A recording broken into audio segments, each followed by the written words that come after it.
Poetry Academy. We're the team of Titus Andronicus. I'm Zoe, the director. I'm Maya Thomas, I play Lavinia. I'm Brian Cloud, I play Bassionis. I'm Shay Pounder and I'm the stage manager.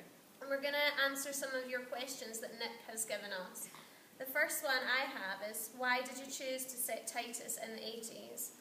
Well, I'm an 80s baby, so I've always been fascinated by the music and the fashion. So for me, I just thought it'd be really exciting to kind of explore that whole skinhead era with the Shakespearean text.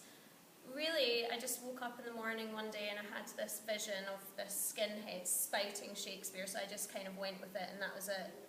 And the next question on this sheet you have is, why mix vernacular with Shakespeare, aka lots of swearing? Was because I wanted to keep the performances from the actors as truthful as possible. And these characters, while they're in action, would use that kind of language and would say these things. So it was really important to us that we kind of mix the two to give the play realism. And also I think it helped you guys in the scenes when you didn't have text to speak. It grounded it, didn't it? Yeah, very much so. If you're on stage and things are happening around you, as opposed to just freezing and, to maintain liveliness, etc., be in the moment, these characters would swear a lot and have their own little conversations. And for us it was also great for relationships between the characters and backstories. It brought everything together and I think kept it alive on stage. Yeah. Do you want to do your question next? Yes, I've got, how did you feel with the nudity and sexual content? How did you approach this? I think one of the first things that sort of Zoe and I spoke about when we sort of started working on it last year was the fact that we're portraying rape and the fact that rape is not pretty. It's dirty and noisy and it smells bad and it's drooly and there's nothing attractive about it. And to try and pretty it up would, in my opinion, would be to piss over anyone's experience that had to go through it. And for us it was really important to make sure that we do justice. If there's one person in the audience, male or female, that went through it, we want to do them justice so they know that to try and keep it genuine. And also, people don't necessarily see the sort of stuff. People tend to see it prettied up or they read about it in the paper, and to see it right in front of you, I think it forces you to acknowledge it. So nudity just came with it. I'm not a fan of full nudity on stage unless it's needed. I think that what we show, the top half of the body, is shocking enough for people, and it for me as a performer, it makes me feel exposed enough and vulnerable enough to genuinely feel humiliated in front of the audience and to genuinely feel humiliated with my fellow cast members. So for me it really helped me sort of connect with the moment, definitely. Yeah. I think, the main thing we were thinking about when we tried to approach the subject was to treat it with respect, because I've seen a lot of productions where a cast member or an actor has been sexually attacked on stage and it was just kind of glossed over. So we wanted to make it a real event without being gratuitous, but at the same time treating the subject matter with respect. Absolutely. Yeah. Your question? It says, have you learnt anything new doing this production? Spatial awareness. Okay, so it's very important with a lot of fight choreography. You know where each of you are on stage. We've had a few incidents that you kind of need to iron over. So it could be a lot of broken noses and limbs and things like this. So it's very important that you are very comfortable with who you're working with, and you can put a lot of trust in each and every one of them, even people who aren't particularly involved in the fight choreography, because they can maybe resolve a situation if something does escalate and maybe get seemingly out of control. It's still nice to have that kind of level of respect and trust with your fellow colleagues. Safety is the big issue. So. The big issue. The big issue. That's actually quite good, because your question links in with what have you learned on this production as well. True. My question is, how do you do the blood effects?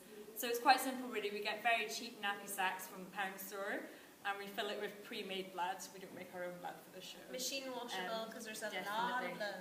Oh yes, a lot of washing every day. And then we tie them really tight. We put in as much blood as we want.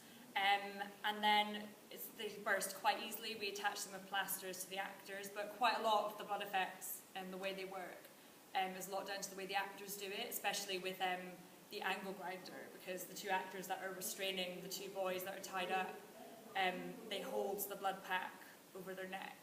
So it's got to be very tight so that when they put pressure on it, it like explodes and goes everywhere, and it's really gory. So, Tarantino style. yeah, so we've learned quite a lot about blood on this production and a way to make it proper, make it super gory, because we love the gore. Adding jam to it, strawberry jam. Yeah, we had jams show to the bits. blood mouth, show blood clots coming out the mouth. So gross, it's unreal. We thought a bit too much about it. Like, we love It's it. quite tasty, actually. Yeah, Yeah, it tastes like sickly You shouldn't sweet. eat it, but it's quite tasty. It's like So- syrup. It stains your fingers, makes you look like you have a fake tan, but it's cool. We can deal with that. I have another one, which is, why are there not as many women in the cast? Well, first of all, in the original script, there are only two female speaking parts. But for me, actually, what was quite interesting about it is that, not that the women in the play are masculine, but they have very masculine tendencies, personality-wise. So for me, that was really interesting, that it didn't change the dynamic on stage, having these individual females there, because their kind of testosterone and anger levels were so high, they kind of matched the men, which Especially in our treatment of it. With in our kind treatment. of skin girls and goth landladies, etc. You know, that sort of thing. Yeah, so I quite like the dynamic, because it doesn't seem to, it's just quite fascinating how it all kind of blends in, and it seems more like a pack mentality rather than having these female Yeah. external things.